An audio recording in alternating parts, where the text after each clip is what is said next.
안녕하십니까. 2024년 11월 20일 수요일입니다. 코페스 군사정보 채널에서 오늘은 한국 K9A2 자주포 발표하자 중국도 PLZ-05B 동일한 성능이라고 발표, 이런 주제와 우크라이나가 무인기로 러시아 호위함 2척을 파손했다는 소식, 그리고 미 해군이 조지 부시 니미츠급 항공모함을 현대화했다는 소식에 대해서 말씀을 전해드리기로 하겠습니다. 먼저 어제에 이어서 오늘도 중국이 한국의 방산 기술을 너무나 많이 빼가고 있다는 사실에 대해서 어느 누구도 언급을 하지 않고 있어서 본 채널에서 시리즈로 이렇게 다루고 있습니다. 그리고 중국이 한국의 방산 기술을 너무나 많이 빼간다, 이런 사실이 추측이 아니라 이미 다 모든 것이 사실로 밝혀졌음에도 불구하고 상당히 많은 밀매들이 나몰라라 하고 있고, 그런 밀매들을 상대로 밀리터리 방송을 하는 유튜버들은 아예 모른 척하고 외면을 하고 있는 사실에 분개해서 이런 내용을 공개하는 것입니다. 이미 한국의 경계 과학화 장비가 모두 중국산이었고, 모든 경계 정보가 실시간으로 중국으로 건너갔고, 중국이 한국의 경계 과학화 장비를 원격으로 모두 통제하고 있었다는 사실이 확인됐어도 그런 명령을 내린 전직 대통령과 그런 명령을 수행한 전직 육군 참모총장은 아무런 제재나 처벌을 받지 않고 있습니다. 이미 ADD에 모든 기술이 담긴 서버가 통째로 털려나갔고, 이 사실을 수사하는 경찰은 중간 수사 결과도 발표를 하지 않았고, ADD의 모든 기술이 건너갔던 아랍에미레이트에는 군사 보안을 담당했던 사령관이 아랍에미레이트의 대사로 가서 뒷수습을 해주고 있었다는 사실이 다 확인됐어도 모두 묵묵부답으로 있는 현실을 고발하면서 이번에는 중국이 한국의 K9A2를 기술을 복제해서 PLZ-05B라는 이름으로 세상에 발표를 하면서 한국산보다 더 월등한 성능을 갖고 있다고 자랑하는 현실을 고발하는 겁니다. 이미 중국이 아니라고 부인하기에는 한국에는 너무나 많은 중국제 화웨이 통신 장비가 깔려 있고, 너무나 많은 중국인들이 기술자로 근무하거나 찹부로 근무를 하고 있고, 그 중에서 가장 민감했던 한국의 경계과학화 장비들을 중국이 북경에서 직접 원격으로 하루에 2번씩 시간 설정을 하고, 그것도 카메라와 컴퓨터와 서버, 이런 식으로 매일매일 관리까지 해왔다는 사실이 다 발각되었기 때문에 아무리 내부망과 외부망이 분리되어 있는 한국의 방산업체의 저장정보 관리 체계가 있다고 하더라도 이미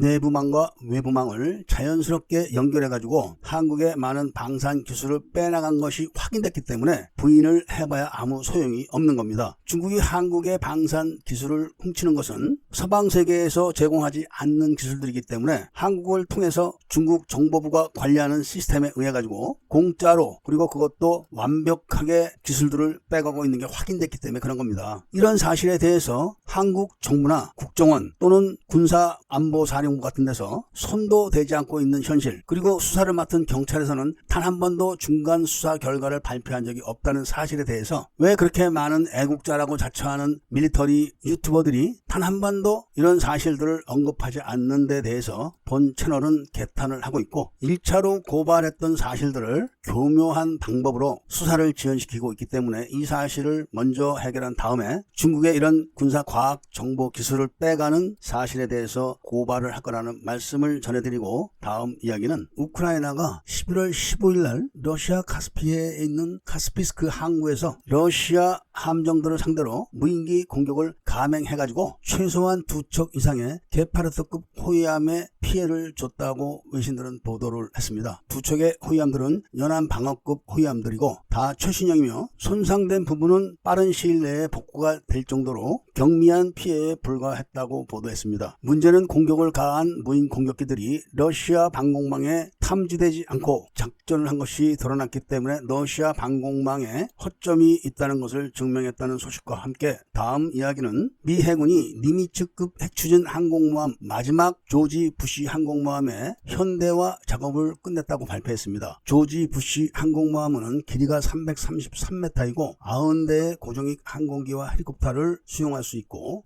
6,000명의 인원이 투입되는 대형 항공모함입니다. 이로써 미국은 10척의 니미츠급 항공모함 전력을 최상급으로 유지를 할 수 있게 되었다는 말씀과 함께 오늘 이야기를 마치도록 하겠습니다. 애국 시민분들과 밀매분들께서는 구독을 꼭 해주시고, 완벽한 군사정보 지식을 습득하시려면 코페스 정치정보 채널도 구독하셔가지고 종합적인 군사정보 지식을 갖기를 부탁드리면서 오늘 이야기를 들어주신 데 대해서 감사드립니다.